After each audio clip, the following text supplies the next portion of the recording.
Now, the United States and the United Kingdom have pledged nearly $1.5 billion in additional aid to Ukraine. US Secretary of State Antony Blinken and British Foreign Secretary David Lammy made the announcement during a joint visit to Kyiv to discuss Ukraine's war goals. President Zelensky has been pleading with allies for months for permission to fire Western missiles deeper into Russian territory. The US and UK have so far opposed such long-range strikes. Well, whether they will or they won't, certainly tonight the answer was not heard here in Kyiv. And President Zelensky, many saying potentially disappointed, but I think further to that, we heard from, we have some words from Antony Blinken from that press conference. Let's take a listen to what he did have to say. Among other things, we discussed long-range fires, but a number of other things as well. And as I said at the outset, I'm going to take that discussion back to Washington. To brief the president on what I heard. I know that David's doing the same, and both of our bosses no doubt will discuss this when they meet later this week, actually on Friday.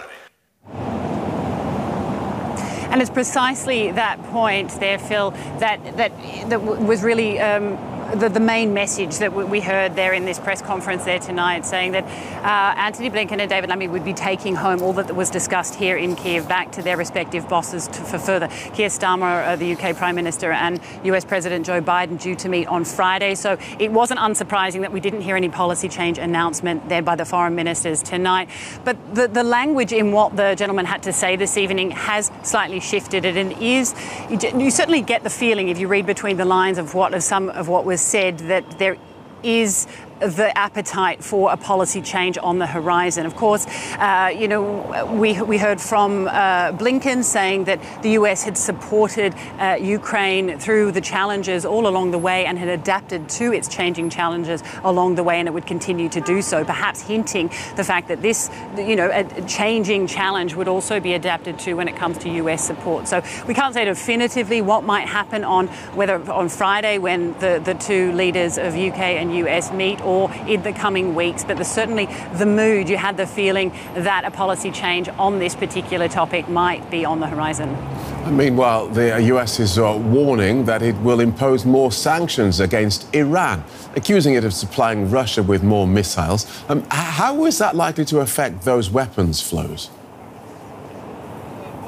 Yeah, well, the US gave that confirmation yesterday. Antony Blinken saying that they believe the weapons shipment had gone from Iran to Russia, which had been rumoured for some time. They immediately issued sanctions, the US, UK, Germany, France, issuing further sanctions on Iran.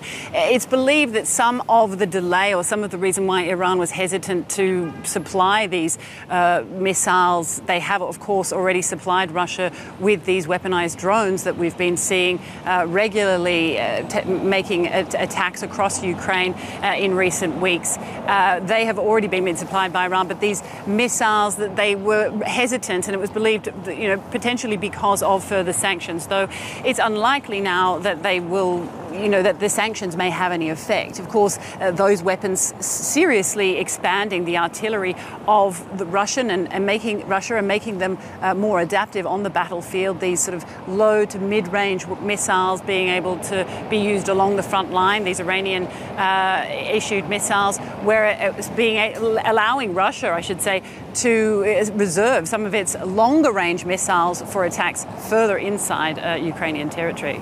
OK, thanks for that, Rebecca. DW correspondent Rebecca Ritters in Kyiv.